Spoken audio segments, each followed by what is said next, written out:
Hello everybody, my name is Matthias and welcome back to my channel. Today we have the honor and the pleasure of having on a very special guest, Professor Pieter Vanhuysse. He is a professor of political science and public policy at the University of Southern Denmark, holding a PhD from the London School of Economics. Pieter is a leading scholar in political economy and political sociology. His work speaks directly to a core theme in today's video, Daniel Kahneman's Thinking Fast and Slow. These are the limits of human rationality and how cognitive shortcuts, narratives, and institutional incentives shape real economic and political decisions. Beyond academia, Pieter has been a trusted advisor to governments and international institutions, consulting for the White House, the European Commission, the United Nations, and numerous ministries across Europe. Today, we'll explore why the idea of a fully rational economic actor is fragile and whether the human mind is well suited for economic rationality. Pieter, welcome to the channel. Thank you very much. Thanks for having me. Trying to sort of write down this introduction was was a big piece of was a great deal of work because trying to do you justice was sort of tough to sort of condense into a 1 minute introduction. So I hope you feel like it did you justice. It's kind and generous. Thank you, Pieter. So today we're talking about Daniel Kahneman's Thinking Fast and Slow, and I think the audience should probably have some context. So you were my professor in economic principles and politics back in the University of Southern Denmark, and I had the pleasure of you teaching me about Daniel Kahneman and Amos Tversky's theories. So hopefully today we can sort of share some of that knowledge with the audience. So Pieter, first of all, Daniel Kahneman sort of lays out these two different systems of cognitive thinking, system one and system two. So if you would sort of try to explain these and maybe what you experience drives most decision making. We, System one, system two, we can refer to the title of the book, which is called Thinking Fast and Slow, right? So system one is the fast element, yeah? We have, and very often it helps us in tremendously for many decisions we need to make on a daily basis. We have these very quick, intuitive um, judgments, yeah, that actually serve us often very well, yeah, but that are very quick, very intuitive, very non-deliberate, yeah. System two is the slower, more deliberate, more, if you like, thinking element that we can also uh, use. But of course, that we are lazy, so very often we rely on system one, which serves us well until it doesn't. Yeah, and then we sometimes have these major mistakes that lead to problematic decision making. Okay, that sounds very different in terms of like what sort of conventional wisdom about economic theory would teach us. Sort of this whole assumption of the rational economic actor. What do you make of this sort of assumption, and is it something that still holds ground today? This is indeed a very good question because this is the key point where Kahneman and his longtime co-author Amos Tversky, who died early, are so relevant, right? So they, starting as psychologists back in the 1970s with study after study, very empirically, very experimentally, very inductively, started study after study poking holes in that then dominant paradigm of Homo economicus, which was itself also a model or a heuristic for how we are, this sort of ultra rational, very deliberative, utility maximizing individuals. And over essentially decades, they a little bit like Chinese torture, drip by drip by drip, study by study, Tversky, Kahneman, and then second and third generation of behavioral economists revolutionized this and basically made a very alternative challenge to that paradigm. One that is more complex, yeah, more messy, and that he captured in his book on thinking fast and slow, System One and System Two. Okay, so just in your sort of experience dealing with policymakers, dealing with people doing like engaging in economic processes, what of the respective two systems do you think drives the most decision making? Well, simply as a matter of the fact that we are all have a limited attention spans and 24 hours in a day, right? Most of the time is that's the question, system one is in charge. And remember, yeah, Kahneman doesn't say we are irrational. He says we are complex and often flawed. We have all these heuristics and biases, yeah, including politicians because they're also humans, right? And then, of course, there's individual differences. Yes, so just thinking about American leaders, clearly Obama was much more of a system two actor than his predecessor or successors were, right? Who were much more working on gut feelings and so on, yeah? For better and for worse. Okay, so this is a very interesting sort of phenomenon, especially taking into account the high frequency of information, especially investors are given. So, do you think with this sort of quick fire intuitive system one that we are ill-equipped in a world of high frequency of information and processing this information? Good question. So we've always been ill-equipped, but indeed the fact that we now have a massive oversupply of information, we have a bottleneck problem, which is the assessment and the processing of that information. And yes, I mean, I think Kahneman would agree, or also like-minded thinkers like, for example, Nassim Taleb, the author of The Black Swan and Fooled by Randomness, actually would probably suggest that we are burned out by too much information. We are fooled or we are confused by having that. We cannot see the signal for the noise, if you like. Yeah. Mhm. So, speaking of like this book and some of the contents in it, why do you think otherwise intelligent people make bad economic decisions? Well, intelligence is not the same as rationality. Yeah? So rationality essentially is you could still maybe say an ideal, but it's a very difficult to reach, possibly impossible to reach ideal. We can still strive for it, but it's going to be hard because we have the system one that most of the time is in charge. You could say intelligence is basically the realization of our many heuristics and biases. Therefore, the realization of the limits of our rationality. That you could say is one potential definition. You could say of intelligence or wisdom. Yeah? Are intelligent people better able to decide? Well, to the extent that they know where they really are experts, what particular fields, and where they are not, you could say that they could make better decisions. Yeah? Because then that will in turn make them maybe slow down and deliberate and more actively, more consciously try to engage system two, especially for those fields of judgment or of decision making in which they realize they're surpassing their own boundaries of expertise. Yeah. And that you could say is a form of intelligence or even wisdom. Yeah. But, most likely that's a rare gift. Yeah. Yeah. So this speaks very much into another psychological phenomenon, which is called the Dunning-Kruger effect, that sort of states that the more you know, the less you think you know. So I think also a lot of people may make economic decisions based on these heuristics. Can you maybe speak into some of the heuristics that Kahneman presents in this book, and maybe get into like how they affect economic decision making? There's so many he talks about. I mean, in the book he summarizes is something like 4 decades of work after all, right? I mean, some of the classics are of course the availability heuristic, yeah, where the ease with which something comes to mind, with which we can remember something, will affect our judgment of its likelihood of happening, its frequency. Yeah? So things that are spectacular or painful or shocking or vivid will be typically judged to be more frequent, which is, of course, a major problem. Yeah? That's one classic. Another classic is the anchoring effect, right? Where he has this famous early experiment about the, what was it, the Wheel of Fortune, where he rigged the Wheel of Fortune to only stop at two particular outcomes. I think it was like 20 and 70 or something.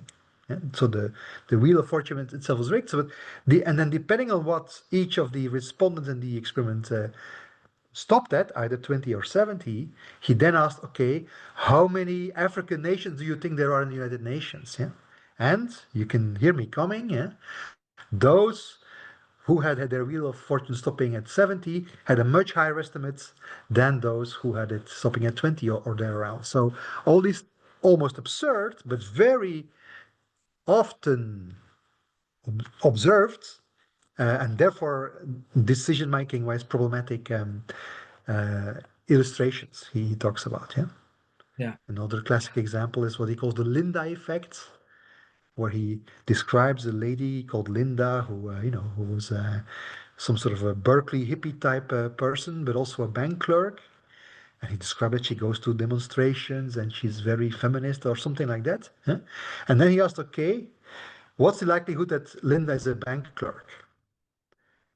And others he asked, what's the likelihood that Linda is a bank clerk who is also a feminist activist or something like Yeah. that? So statistically speaking, clearly the likelihood of A is more than that of B, but still, because of the availability heuristic, people actually estimated the likelihood of her being a bank clerk and an activist as higher, wrongly, right? So Mm. that's another famous heuristic. There's so many. And then he also has these biases in decision making in politics, right? For example, this notion about, okay, we are, on the one hand, we are loss averse. So we hate losing, but we hate losing much more than we love winning the same amount. Yeah? And that's already a very interesting angle into or lens into political worlds, yeah, or economic worlds. And then thirdly, he adds to that, okay, but when we are in a loss frame, that's to say, when we are objectively losing, or we think we're losing, we perceive ourselves as losing, then actually, despite the fact that we hate losing, we will take more, not fewer risks. We become less risk averse. We will become more risk seeking. Yeah? And that leads to all sorts of explanations for how people gamble and how they lose much more than they ever plan to spend and so on. Yeah?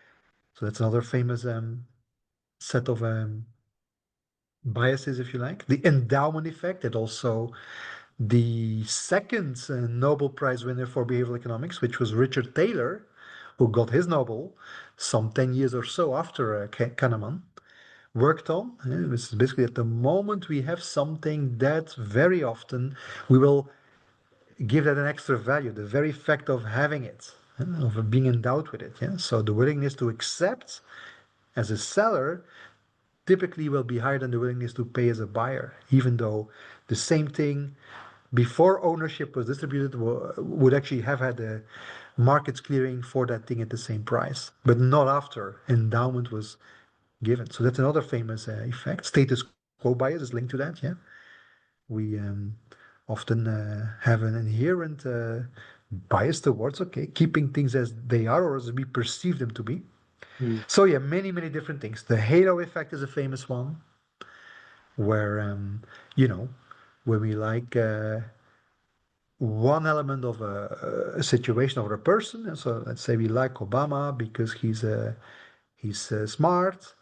We will then also like him because we will impute to him, even though we may have no information about that, that he's sporty or that he's sexy or that he's fast or thinking or hardworking. Yeah? So we have limited information, and that's really we spread it like a halo over other elements of the personal situation. A very important one, I think, and that certainly has really helped me understand social life better is the so-called combination of the so-called peak and rule and what he calls duration neglect. So he had this famous set of experiments where he put, for example, his subject in for 10 minutes in very cold water. Yeah. Uncomfortably cold. Yeah. And then a second group of subjects were put for the same 10 minutes in the same cold water, but they had 3 more extra minutes of still very cold but slightly hotter water. Yeah? And irrationally, you could say the second group actually rated their experience higher. And they only had 3 more extra minutes of discomfort or pain, yet because they were remembering the story rather than thinking about the experience of it, they actually had a better rating of that experience than those who had less pain, essentially, right? So that's peak end rule. So the intensity of pain or of pleasure is important, the peak, yeah? And then how it ends. That's what people really, because their remembering self is so important, very often overrides their experiencing self, what they actually will go on. Yeah? Yeah, I think this is sort of zooming out from political and the economic thinking. This is very something that's been very contested in terms of Game of Thrones series, the duration effect thing, where the series itself has been very, very popular, but the ending was sort of disputed, so that sort of ruined the whole experience for a lot of fans. If that's the case, that's a classical application of indeed the combination of peak and rule and duration neglect. Yeah. Indeed. Yeah. Uh-huh. So Peter, the list of sort of heuristics and biases you sort of gave out here sounds like an intellectual jungle of sort of mental dysfunction and sort of toughness of acting in economic processes. So being aware of these biases, is that enough in and of itself, so that we can recognize when we're affected by these biases in real time, or are they only sort of visible in hindsight when you analyze your actions? It's interesting because one more of his biases is called hindsight bias. Yeah. Uh, and Yeah, the narrative fallacy. I knew it all along yeah, because, we are incapable of actually taking into account how we changed our minds in the past. So thinking basically to basically reconstruct how we really thought. So we construct stories that make for coherent narratives. Taleb speaks about that too. So my answer to your question is yes and no. Yes, because okay, awareness is the first necessary step to at least make somewhat better decisions. Um, but one message really from this work is that don't trust yourself and don't trust experts. So people truly are indeed a mess of messy decision making. I mean, the beauty of what they have done, Kahneman, Tversky, Taylor, and the others, is to provide at least a list, a checklist, a repertoire of the ways in which we are vulnerable to bad decision making. Um, is awareness enough to make better decisions? Probably not, but it helps. Yeah? It's a first step. yeah, yeah, Moment, for example, that you know that this particular decision, I'm a political scientist, for example, yeah.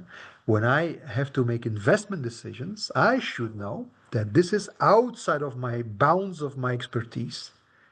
And knowing that, being aware of that, should make me consciously slow down and deliberate system two thinking much more, with more effort, right? I should not have the same intuitive expertise judgments in my core expertise, political economy, if you like, and so on, as I would in other stuff, yeah, of which life is complex. There's many other domains of life. So it would help, yeah. And then the degree to which we manage, I mean, Kahneman was notoriously, this didn't trust himself, yeah. The great, you know, um, mover and founding father of the entire revolution in how we think, the so-called behavioral revolution, yeah, didn't trust his own decision making. Yeah, so he said he even admitted to Jeremy Paxman of the BBC at some stage that he would be a terrible manager. He would be probably a terrible politician. Huh? But it didn't matter because he was aware that his expertise was being academic, and that was a more narrow field. yeah. So we'll get back into the way that Kahneman sort of has affected the way that you make decisions.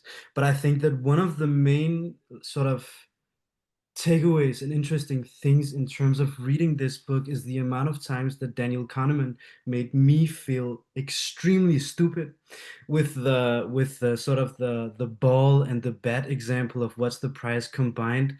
And he sort of he was very good at making the reader feel sort of lazy in terms of cognitive effort. So I was just wondering, in terms of like pure interest, was there any time that Kahneman made you feel sort of lazy?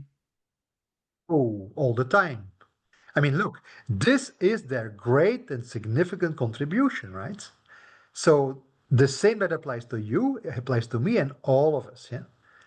Um, of course, the distribution, everything. So some people, like I said, Obama as a leader was a more system two leader than W. Bush or Trump for sure. Yeah. But essentially, this is the main message of this enormous body of work by now, is that yeah, we are a mess of contradictions, inconsistencies, heuristics, and biases. This is who we are. Um, but as you asked in the previous question, at least being aware of that will be the first step towards at least some improvement. Yeah. Yeah. So speaking of this, I think you sort of got into it a little bit, but I would like to maybe expand on the ways that Kahneman's work has affected your decision-making processes. Well, I mean, it's mainly affected my view of life, if you like, my understanding as a social scientist of social life. Yeah. So now I'm ever more, skeptical of these sort of hyper rational models of man, which still you could say are dominant in economics, yeah? um, and are sometimes copied by political science. And I think that's the wrong way to go. So these more inductive, behaviorally, uh, probably more messy, but also more accurate descriptions are the way to start thinking about how we are. And this is also how I now think ever more in behavioral terms, in terms of explanations of this or that. Um, and certainly some of these key biases we talked about, the halo effect, the so-called viciati, what he talks about, right? Another thing we didn't mention. What you see is all there is. The focusing illusion. Yeah. He has this fantastic one-liner at some stage. Nothing in life, he says somewhere, nothing in life is as important as you think it is while you're thinking about it. Yeah, So that's there again, that's a and very there deep. again, the idea would be to stop and slow down, count to 30 and all the rest, and then rethink the situation. Because indeed, while we think about it, we focus too much about the little information about any relevant problem that we have readily at hand. And thereby, we underestimate all other relevant dimensions, right? We underestimate also very often luck, by the way, right? We want to make coherent stories about this step leading to that step, and that personality being a coherent personality leading to us explaining, understanding why he took those actions. But very often, this is not going to be how it is. Yeah. So I think the next question I actually had was whether rationality was an attainable human ideal, and you sort of got into this with the duality and the difference between intellect and rationality. So maybe I can just sort of brush out what I got out of that, and you can fill in the blanks. So I think that you said rationality was sort of an unattainable ideal, whereas intellect is to a higher degree attainable. And intellect would be knowing and being aware of the shortcomings that you have cognitively, right? I think that's a good summary indeed. So, the way I read this literature in behavioral economics, indeed, it's irrationality is an unattainable ideal, which doesn't mean it's not a worthwhile ideal to strive after. It's just going to be very, very hard. Yeah, and indeed, the best we can really hope to attain is this awareness, as you said, about all the ways in which we not just are weak and are inconsistent. So one key problem with the old notion of rationality was that it presupposes that we are consistent. That's essential to the notion of rationality, that we are consistent. And clearly, study after study shows that we are not. Yeah? There's all sorts of contextual effects, priming effects, reference effects that make that a highly unlikely assumption. So it's probably going to be an attainable, that old, and probably not very helpful notion of rationality, which does mean that we shouldn't, at least as much as we can, and for important and for decisions, try to attain it, right? To strive after it as best we can. And indeed, for that, awareness of our biases and heuristics, and manipulability also um, is a good start. Mm. Awareness of the boundaries of our expertise is a good start within our, 10,000 hour rule type of narrow skill set. We might trust system one much more than out of that skill set. Yeah. But much of life is out of that skill set that where we're really experts. Yeah. So that's another, I think, a good heuristic for, you know, aiming for better decisions while being aware that the old ideal of consistent rationality is unattainable. Yeah. Yeah. Yeah. So I think we've had a very good sort of conversation about some of the main theories and phenomena that could impact investors and how they sort of go to work. So now I have some more interesting questions about you to sort of hopefully activate your system one. So hopefully you're up for it. Or two. No, One. system one thinking. So hopefully Okay. just short, direct, quick answers. Okay. You have to Sort of. answer you quickly then. Yeah. So Peter, what are some of the books on your wish list for Christmas? Whoa. So one of my great heroes and somebody who really tells us a lot about the current moment is Jonathan Haidt. So I'm meaning to read his newest book called The Anxious Generation, which is about, what happened around 2010, 2015 in terms of mental illness, mental health issues of the young, of the new generation. That's one book I want to read. And I want to go back to at least one of his older books. For example, a book he wrote on the happiness hypothesis, where he says maybe happiness is the wrong ideal. Happiness may exist, but only as an essentially, moreover, as a byproduct of doing other things. For example, having a meaningful life or a structured life or a purpose in your life, right? So that's a very important book I want to reread over Christmas. He touches, for example, about another key insight that I got not from Kahneman but from Taleb, who's in many respects a kindred thinker and kindred soul. This notion of anti-fragility, right? This notion in the reading of Haidt that parents think we should protect our children from risk as much as we can. Well, he says that only makes us fragile. Yeah, actually, we should aim for the opposite. Not even for resilience or robustness. Yeah? If you drop a glass, it breaks. If you drop a plastic cup, it does not break. It's robust or resilient. But the ideal would actually be, says Haidt, and he paraphrases Taleb there, is actually when you have stresses, you get stronger from it. What doesn't kill you make you stronger rather than um, you know fragilizes you. So that's another book I want to go back to. And then I always need to read some fiction. So I'm looking forward to going back to some French classic novels. Okay, that's interesting. I like how I like the fact that I sort of agree with the whole idea of happiness being a byproduct of other things first. So Peter, could you maybe touch on what is the best biography you've ever written? Uh, yeah, Oh, that's an interesting question. I have to answer quickly, right? So yeah, quickly, I will give you two candidates. So one candidate is the biography by his former chief of staff of the great Czech playwright, anti-communist dissident, and then later the first new democratic Czechoslovak president, Václav Havel, who was really one of the great leaders of this whole anti-communist movement. Went to prison many times in the 80s, um, and then became was a key actor in the revolutions in 1989, and then became the first newly elected democratic president of Czechoslovakia.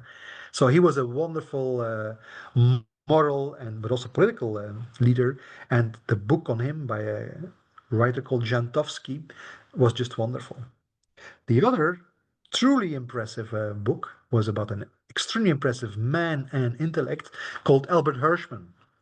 Most of my students, for example, will remember him because of his little book called Exit, Voice, and Loyalty. He was a very creative, heterodox, non-mathematical economist, always thinking outside of the box.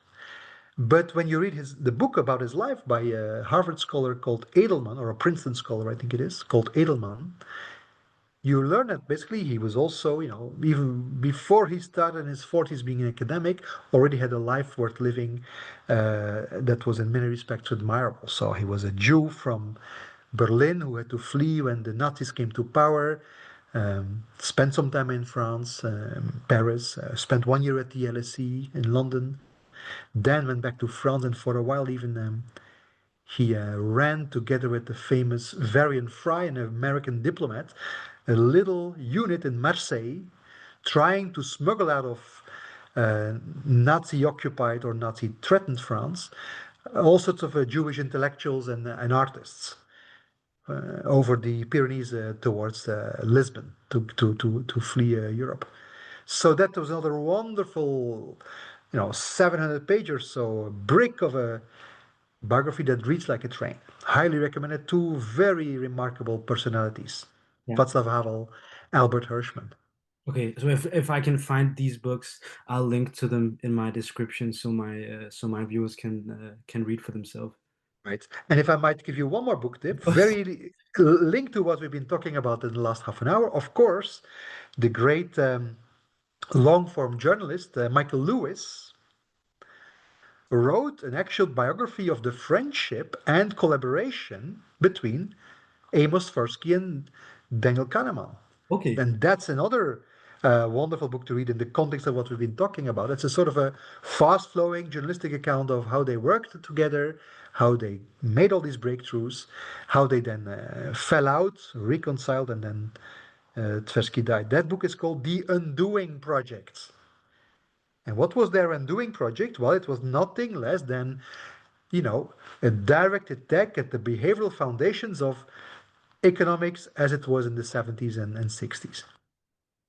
And you could say a successful attack. Yeah. So now, fast forward 40 years, today, behavioral economics is at least one nice, big, and growing room in the larger cathedral of economics. So it's now at least part of the mainstream. Not Yeah. fully taken over the mainstream, but it's part of that.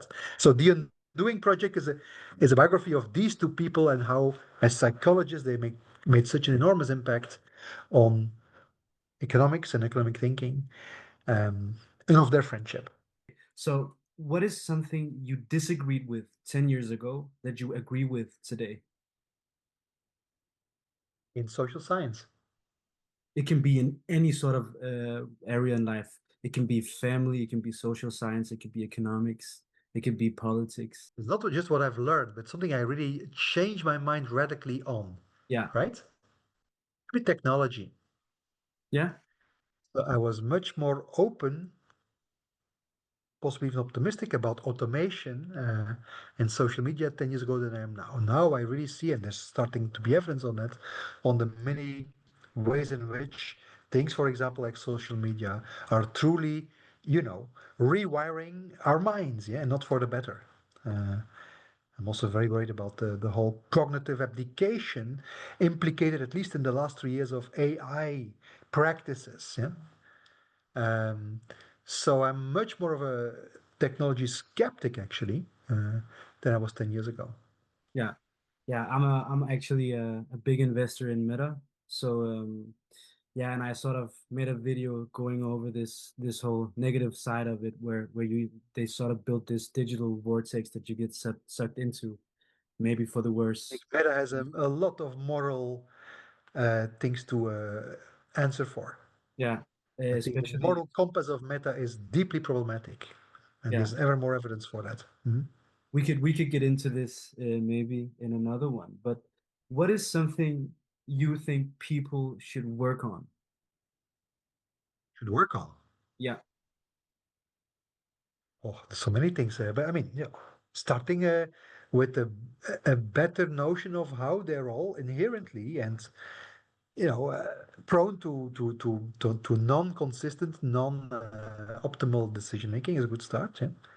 Um, Linked to that is maybe this notion of okay, knowing your limits, because then you can change those boundaries and become, if you like, wider and therefore maybe wiser. So one thing I think we need to work on is to go a bit away of this ever more instrumentalized notion of everything, of how we think, of how we learn, of how we act, of how we engage and relate to each other. That's maybe the more old-fashioned, but also more whole or holistic approach to things. Um,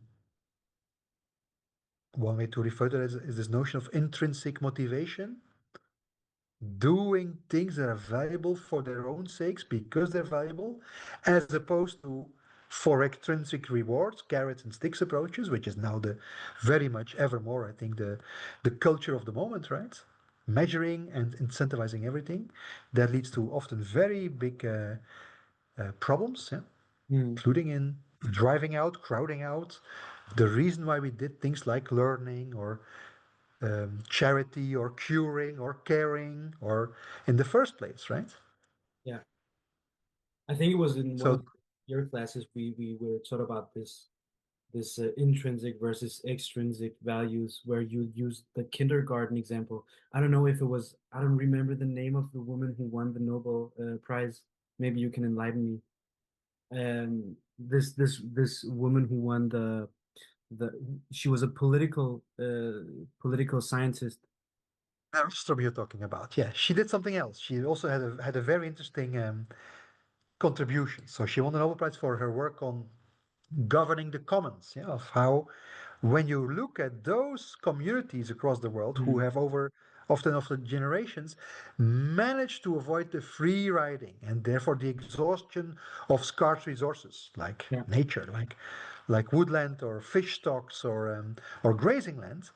What she found inductively again, so in that respect she's also a behavioralist indeed, is that these successful communities work in or manage to avoid the tragedy of the commons, the depletion of common resources, by solutions that once again are very messy and that are neither markets based nor central government imposed, but something in between that has evolved over time that involves, okay, norms of fairness, norms of policing each other, norms of being, proportionate and so on. That's indeed a very important body of work too on governing the commons, for which indeed Ilna Rostrom won her Nobel Prize as the first ever woman, and still to this day the first and the only political scientist to have won the Nobel Prize in economics. So my final question for you, Peter, who's gonna win the 2026 World Cup? Well, I hope Belgium. I think France. France? Right. Yeah, the reason I'm asking is because you called Argentina winning back when you taught my classes. Yeah, I remember that one, so that's why I'm I asking. see. I forgot So that. Yeah, that was a very nice final for sure, right? That final. it was exhilarating. It went from, it was the opposite of the duration bias where the game itself was terrible, but the ending was incredible. Right. Um, I remember that. so Peak end rule. I remember the ending very well.